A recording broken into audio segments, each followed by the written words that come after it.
Yeah, no problem. Um, Thank you for coming to this Native Creatives program. Some of you have been to some of the sessions this week before, some of you I don't think have. This program for Native Creatives is entitled Interdisciplinary Creativity and Co-Creation. I have developed that theme, having spoken to a lot of teachers and educators about what they wanted moving forward from the last program. And we wanted to create something where teachers were working with people in different art forms to their own, thinking about it from a cross-curricular approach, and also thinking about how they might work with artists or art organisations, both within their personal practice and within their setting. So that's how we came up with the theme, and we've had a really brilliant array of speakers this week so far, still 2 to go, which is really, really exciting. So just a little bit of housekeeping. Because we're a small group, it would be lovely to see your faces. If you're happy to leave your cameras on, I think it's always really nice for the speaker and for us to be able to see you, but don't worry if not.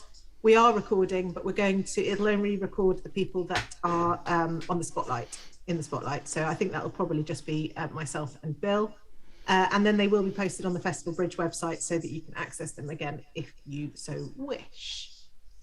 Okay. Right, let me just go back to my notes.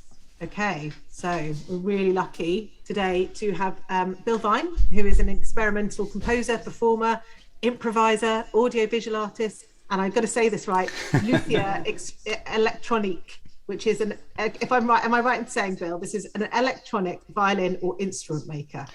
Just instrument maker. Yeah. Just an So, instrument maker. like a traditional luthier makes violins, guitars, that sort of thing. Okay. So it's sort of been repurposed just for electronic instruments. Okay. His work explores audience engagement, performance practice, and the reuse of purpose-built electronic musical instruments in. Sorry, I've just lost my notes now. Difficult. Hang on a second. There we go. In experimental music.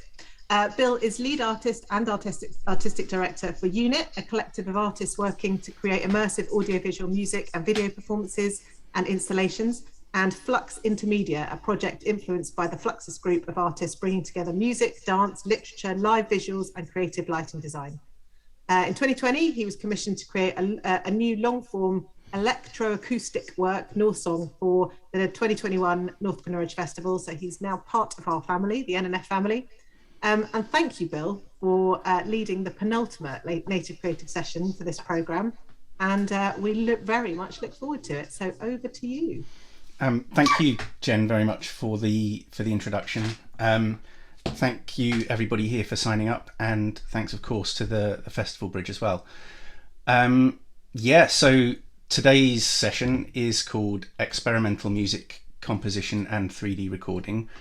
And I'll be talking you through a little bit about my practice, what I do, why I do it, and the different approaches that I have to my work, which I think have all, as with so many artists, especially those who, like me, are normally most focused on performance work, they've all had to really shift in terms of how I approach them over the past 19 or 20 months. And also I continue to do so looking forward. So I'll also talk a little bit later about how the work that I've been doing over the course of the pandemic has been particularly beneficial for my mental health, and how these techniques and approaches could hopefully anyway be beneficial for others, alongside how we can make them accessible, which is fortunately not as big an ask as you might think. So I've been watching a few bits of some of the previous sessions, so some of those clips are me, Jen. And there was something that Lewis Buxton said in his near the beginning, which was how poetry is the best way of communicating himself to the world, of getting the world to understand him, and the best way of him understanding the world. Now, I think that Lewis has really hit on something fundamental to all artists here, and it certainly resonates with me and why I do what I do. So the compositions that I create, they might on the surface at least, seem too unusual or inaccessible for the everyday listener. But moving past that for a moment, I think that they do say a lot about where I'm at, how I'm feeling about things, and they help me when I'm creating them to make sense of what's happening to me and what's happening around me. And of course, that all feeds into the mental health stuff that we'll talk about a bit later. So, yeah, experimental music composition is actually a term that I have to use in day-to-day conversation to quickly explain what I do, but it's something that I've never really been that comfortable with, because personally I think that it can be as off-putting as it can be intriguing. And for me, when I'm composing, I'm not really thinking about this notion of being experimental or necessarily pushing musical boundaries. I'm just making the music that I want to make in the way I want to make it, in a way that's interesting and engaging for me, but hopefully for other people too. And that's really important, because I'm not trying to be divisive. I want people to listen. I want them to engage, and I want them to get something from my music, because otherwise, what's the point? And I do feel like the term has become a little bit of a byword for music that's academic, or perhaps only intended for intellectuals, whatever that might be, or is maybe intentionally jarring or off-putting to the majority of people, simply so that it can seem clever. And that's actually, in my opinion, the very opposite of what it should mean.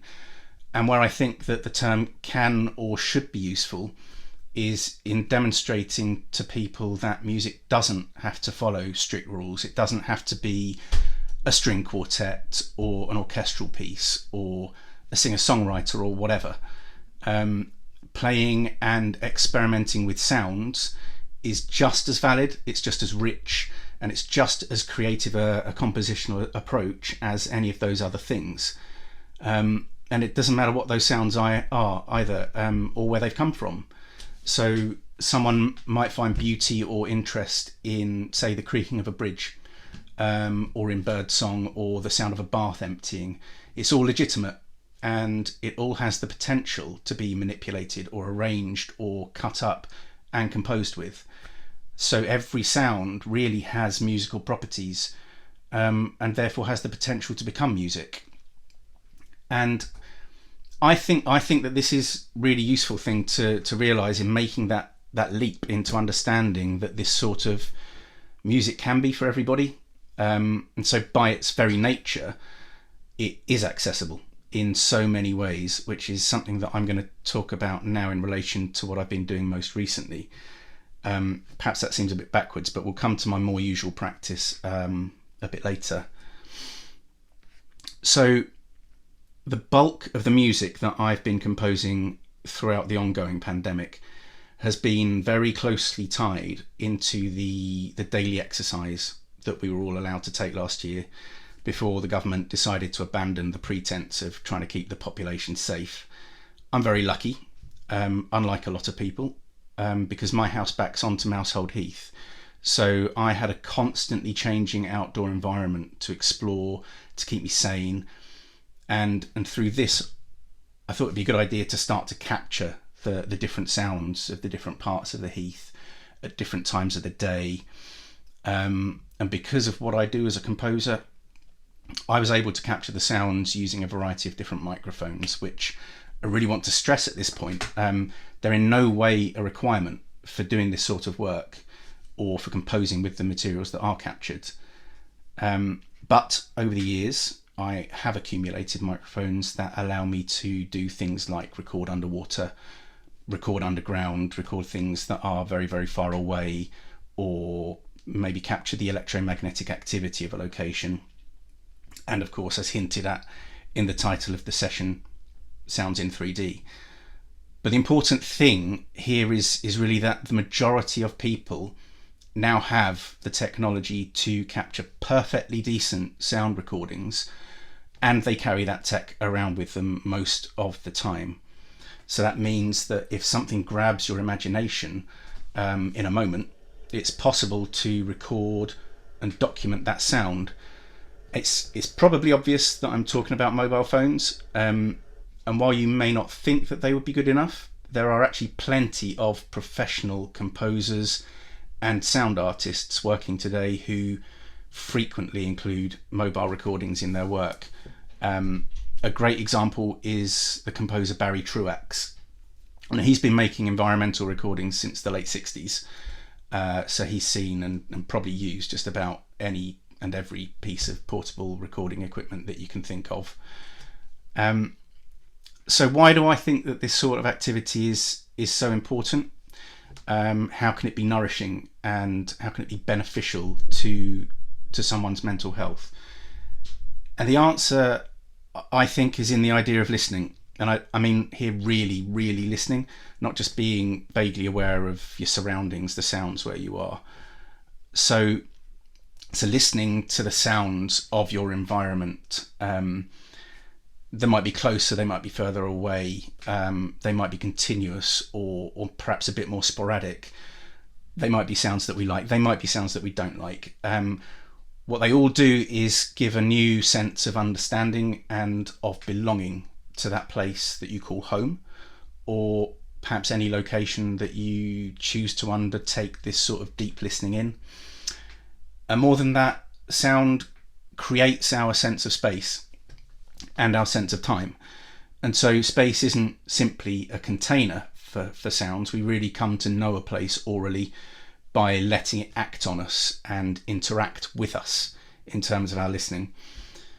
And one of the activities that came out of my work was the opportunity, as Jen mentioned, that was provided to me by the Norfolk and Norwich Festival to carry out a series of sound walks as part of the Creative Individuals Norfolk Commission that I was really lucky enough to be selected as a recipient of last year.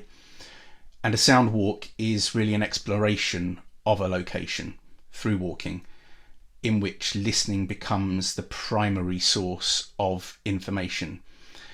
And they also provide a way for people to think through the cultural, political, sonic and social meanings of everyday sounds. So in the context of the Norfolk and Norwich Festival Sound Walks, this central idea was what made it so important, I feel, to be able to provide an opportunity to the residents of NR3, which is where I carried them out, to be able to engage with the sounds of their local area, to provide them with a fresh context for when they were then able to go on and explore these spaces. And the reason for this is that sound, it triggers memories. It evokes feelings, good feelings and bad. And from my perspective, the very act of sound walking is listening, it's performing, and it's composition combined. So to explain that just a little, you choose what to listen for, which are the compositional materials, and perhaps even how to listen to them. So that's in effect listening as performance. You then determine how long to engage with any specific soundscape. So you're designing the overall temporal rhythmic structure of the walk. And then you choose whether to proceed to a contrasting area, perhaps something more complex, perhaps something more soothing, or even more agitated. And then you finally decide when to come to what musicians call the cadence. So that's the conclusion of the walk. So in those terms, the sound walk is a very, very creative and very musical experience. And that was something that I wanted to share with the residents of NR3. And I think that it's something that everybody can, with relative ease, do. You don't need a location like Mousehold Heath. You can just step outside your house, walk down your road. And once you've sort of tuned yourself into those things, it takes about 15 minutes, I would say, to really get that experience before you're totally absorbed by it. And then it becomes much easier each time. So it's definitely something that I would recommend people do just once, just to try it out. The other pertinent thing really about these walks was the mental health benefits that I'd found that they'd had on myself. and which again I felt was really, really important to share with others. So we'd all been locked down. We'd all been trapped in our homes or in really small spheres. And I think that mentally, even more than physically, we were, and to an extent still are, imprisoned by what's been going on now for 19, 20 months. The act of walking and the act of listening, it really helps to free the mind of these things, even if it's only temporary. For myself, at least, I found that this has helped me to get through these times and what we've all been going through. So when you couple these ideas with the added incentive of capturing some of the sounds that you are now that much more aware of in order to be able to make something really creative, I think it provides a sense of calm purpose that can also help keep the mind in a much more healthy place. Sound, I think, is uniquely positioned in this way. And again, what we have is something that the majority of people can engage with just a tiny little nudge to do so. I'd actually like to play a little clip now, if that's all right, of one of the pieces that I composed for the festival. So the source materials were primarily recorded with the binaural ears, which we're going to look at a bit more closely at the end. You can see just the corner of them here, alongside a couple of other microphones. And what you should be able to hear is the sounds moving through and across and around you, as though you were on location, even though those sounds have been manipulated quite a lot. So we're just going to listen to a few minutes of this to give you some idea of what I've been talking about. If that's all right, Jen. This one's called Petrichor.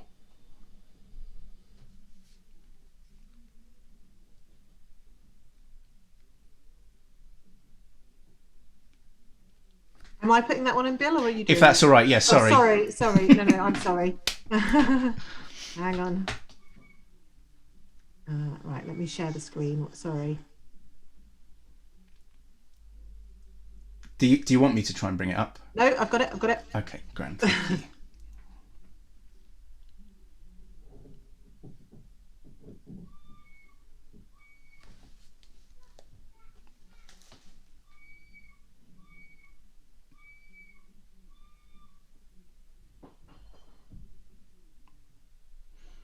It's a catchy little number. Can everyone hear that? I can't hear anything either. Hang on. Why can't we hear it? Let me see if I can do it here. Let me just. I can hear something. I can hear some clicking, which isn't dissimilar, but it's a little more extreme than. Let's see if it works through this. I'm So just shall going to I hit stop play, sharing? and I'm just going to see if this works.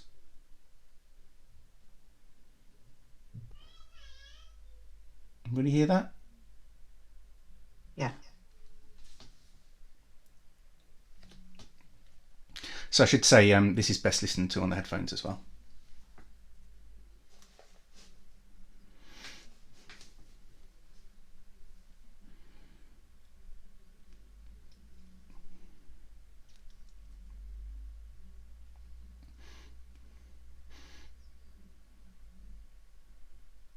I don't think we can hear Bill. No? Should be some tweeting and some sirens. I could hear some very faint tweeting, but That's probably just what's... If I do this... Yeah. Oop, get it. Is that working?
Cool. So I don't know how well the 3D stuff would have worked on that, because I put my headphones over my over my binaural ears, so it may be kind of one step too far removed for it to have worked. But what I'll do, I'm not advertising my release here, but there's a link to the whole thing. You don't have to buy it to listen to it. So grand. Okay. Yeah, I mean, hopefully you were able to get the 3D effect of the binaural recording. If not, and you want to, please do have a listen later. And yeah, I'll be more than happy to talk about everything at the Q&A at the end.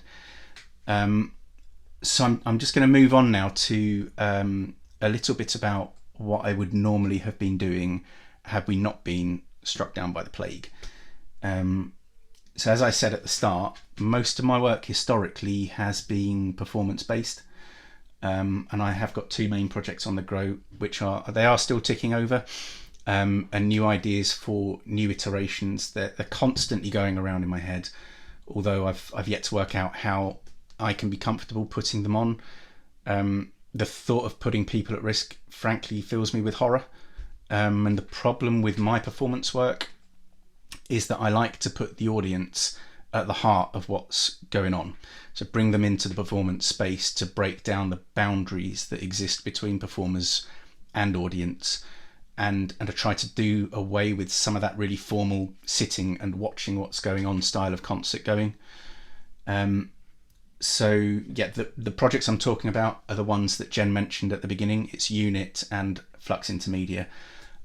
Flux particularly is my real passion project at the moment, because it brings together music, contemporary dance, performance writing, live visuals, lighting design, and all in a way that does put audience at its heart.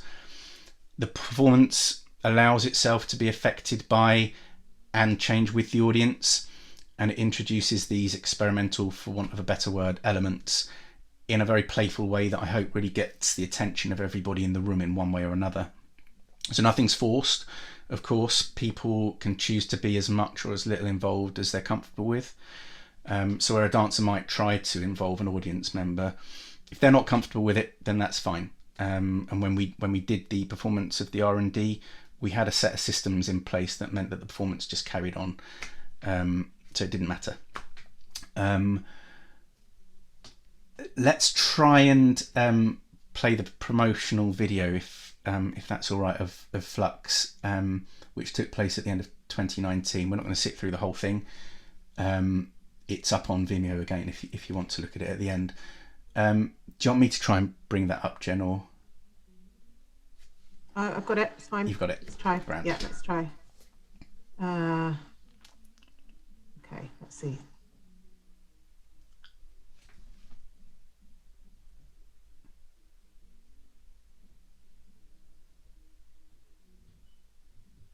Can anyone hear that?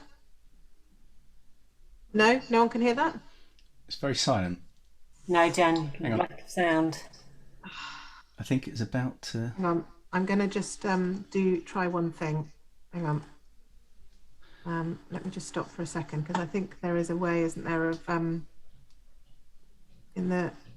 Yeah, when you go to share screen in the bottom left-hand corner, there's Yeah. something that says enable video and sound. share sound. Yeah. That should work. Okay. I'm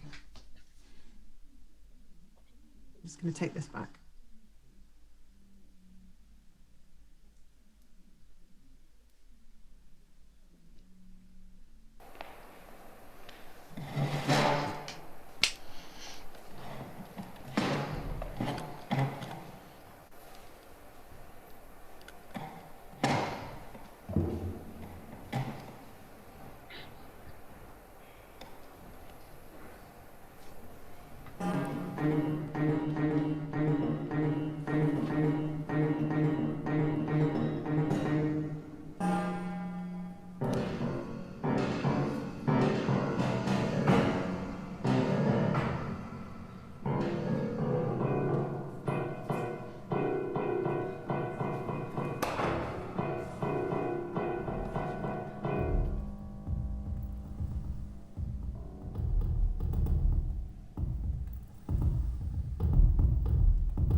Yeah, I think that's enough.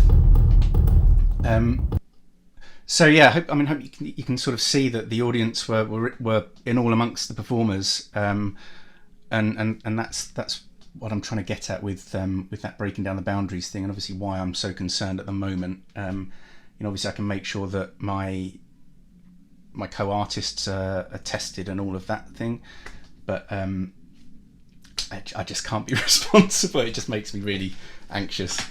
But I'll figure it out at some point. And I am actually working on an Arts Council application at the moment to try and develop it further next year. So fingers crossed. So the other project, unit, I've been doing that since 2016. And I have had the opportunity to do some really great versions of that in Norwich and Colchester and Middlesbrough. The Middlesbrough shows were especially great because we had a number of PMLD audience members across the different performances. They absolutely loved the immersive, multi-sensory nature of the thing. The last version that we did was a special commission by Norwich Arts Centre and Norwich Science Week to celebrate the 50th anniversary of the first manned moon landing. So we had a lot of younger audience members for that one, and again the response was so heartwarming. It just makes you feel like you're doing something right. And again, I think that it really demonstrates that this term experimental doesn't have to mean inaccessible. The excitement and the intrigue that it really represents is the thing that should be pushed alongside the realization that it's a very open, free and playful way of engaging in music making. And it's one that everybody can enjoy. I would just like to quickly play a bit of Reach the Moon for you, and then we'll have a bit of a demonstration of the binaural ears. The reason which that they're actually in the video, I think they show up, and the reason that they're in there is because the sound is presented in the performance using an 8 speaker setup, so the audience is surrounded by a constantly shifting sonic experience. So again, what I'm trying to do is bring the audience into the performance in that much more visceral way, and also to sort of demystify some of the things that perhaps surround the idea of experimental music. And as a sort of added bonus, I recorded all the shows with the ears so that the audience could have this 3D recording of the performance they attended if they wanted it. Let's just have a little bit of that, if that's okay, Jen.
That's the end anyway. Grand. I've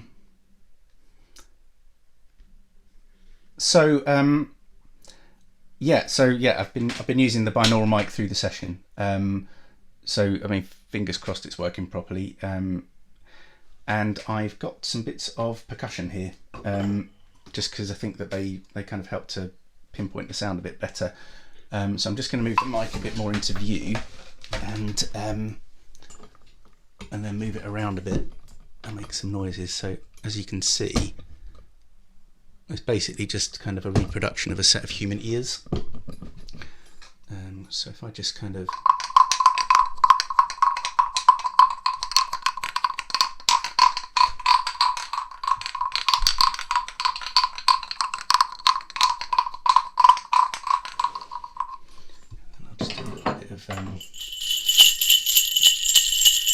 keep it festive.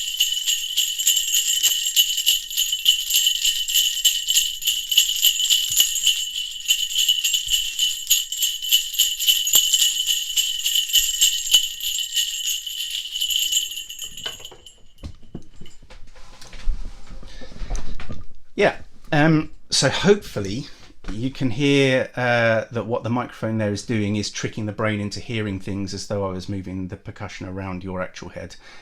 How it does this is by having small mic capsules embedded in the ear canal here of the rubber ears, and these feel fairly human, and they're spaced apart about the distance of a human head. So all of these things are combined are what makes our brains understand the audio material as something that's 3D. Which is why I chose to use it when I was making the field recordings that I was talking about earlier.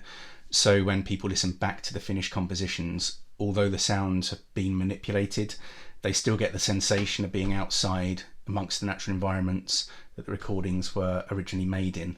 One of the other great things about these sorts of mics is that you don't actually have to spend loads of money on making on something like I've got.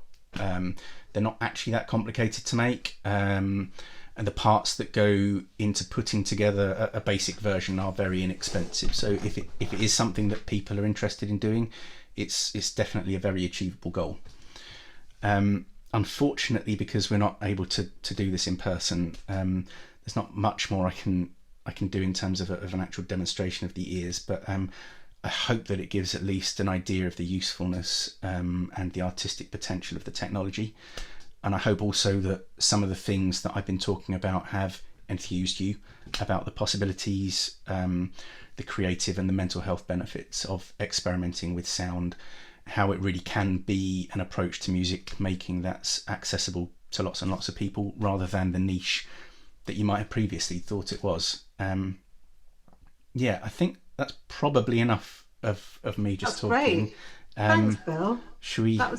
Questions? Yeah, that was really brilliant. There was a few things that I picked up on which I thought were really important, particularly for native creatives, and it's reminded me of you mentioned Lewis Buxton, who was a poet who was in the last session, and he was talking about this kind of people feeling an inaccessibility to something that's experimental, and I know that I feel that very much with the visual art as well, that people feel that it's not for them and it can be quite a scary and daunting prospect. And I think particularly as educators, and even more so in the primary sector where you're not a specialist generally you're not going to be a specialist in your area, but I like that idea of kind of breaking down those barriers to experimental music, because I know it's something that I would feel slightly overwhelmed by, because it's not my area. But when I apply what I feel about visual art to what you're saying, it feels like it can make sense a little bit more. Oh, good. Yeah, which is, I don't know whether anybody else in the room would like to kind of contribute on the back of that, or has a sort of similar feeling to that. Susan, you must have something to say about that, I'm sure. Yeah, I've put a question in actually about something else. See that? Yeah, great. I just wonder about, there are a lot of people who have problems with hearing. I'm thinking about Dame Evelyn Glennie and the way that she communicates. I'm thinking about Beethoven when he went deaf. So in terms of inclusion, and I love music, but I might lose my hearing tomorrow. How could you engage me? I mean, I think that particularly the performance stuff, less so probably with the work that I was doing during the pandemic, but with performance stuff, because the audience are so involved with everything that's going on, it is more than just about the sounds, but what we also did have was a hearing loop in all of those performances, so people with hearing aid could benefit from that. It's an excellent question, of course it is, and is something that actually I think that a lot of people, me included, are very guilty of dealing with in not necessarily just a cursory way, but we don't think about it as deeply as we should, and it does need greater thought. It's just reminded me. Sorry, Susan.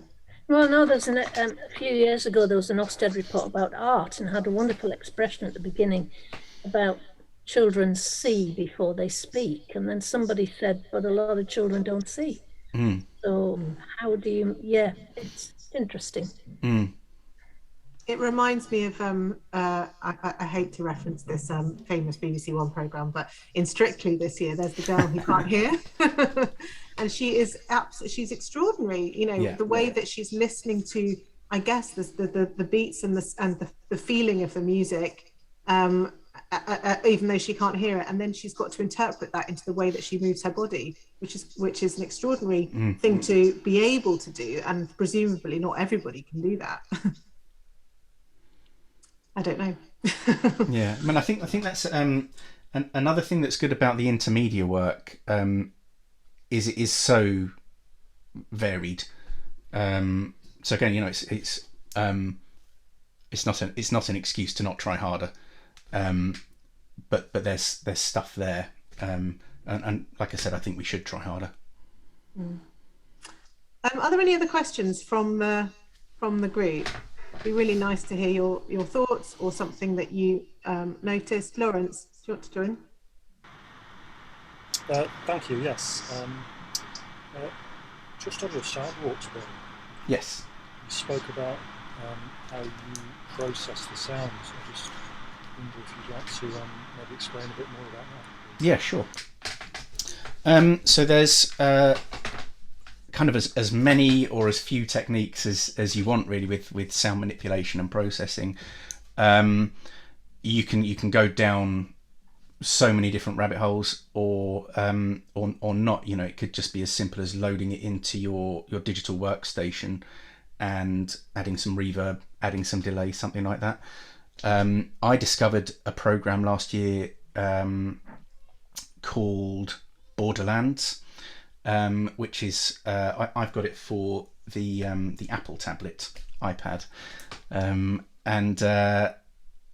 it's awesome. You upload little fragments of your sound recordings, and there's some example kind of patches, they call them, and you instantly get this kind of amazing sound world right out of the package. So it really is, like, bam, instant results, and then your learning curve kind of is like this. You can do so much with it, but it's such a great program, and it's cheap as well. That's the other thing, but it's professional software. So that's something that I used quite a lot in the making of the Norfolk and Norwich thing, particularly. There's loads of different techniques. Today, for instance, I've been writing a piece of music for a contemporary dance film, and what I've been doing is I recorded the sound of a space. I played it back into the room and recorded that, and I did it about 30 times. So by the end of it, you just end up with the resonant frequencies of the room, and not the original thing at all. And that's really, really simple to do. All you need is a microphone and a speaker and the ability to record and play back, and Bob's your uncle. You're left with something that's, you wouldn't know it was the same sound by the end of it. So yeah, I mean, I could talk about sound processing for hours. I think we're going to have to wrap it up, although it's a sad time, because I think we'd want to go on hearing about this more. But Susan has actually just said, what do you listen to for pleasure? Oh, I don't really like music. Do you not? Don't bother. Lots of different things. I love Radiohead, for instance. I love Blur. I grew up with Blur. I do listen to some of those guys that were making the type of music that I make. So Stockhausen and John Cage. Yoko Ono's amazing. One of the best things she did was break up the Beatles. That's amazing. Thank you so much, Bill. I'm sorry it's not longer. I know there's a lot more that I'd like to know about, but I'm going to collar you for that coffee and do some questioning, if that's that'd be all lovely. right. Yeah. Guys, thank you very much for coming, whoever's in the room. We would really appreciate some feedback from these Native Creative sessions. And I think I have got a clever little QR code there, if you are able to just whip your phone right up to it and give us some feedback. Or I think Steph has put the link to the Padlet into the chat box. Just a brief thing about what worked for you, or what you'd like to see in the future, or anything that we could improve on is really, really helpful. And we do welcome you all to join us to see Hunt and Darton next, starting at 5:30. Bill, you're very welcome to join Hunt and Darton as well. Thank you. But it was really, really brilliant, excellent session. Thank you for having very, me. very much. Thank really, you really very nice. much. Do a little clap, Cheers. because there's so few people in the room. Thank you. Thank you very much, everybody. Nice to see you all. See you again soon. Thanks, Bill. Thank you.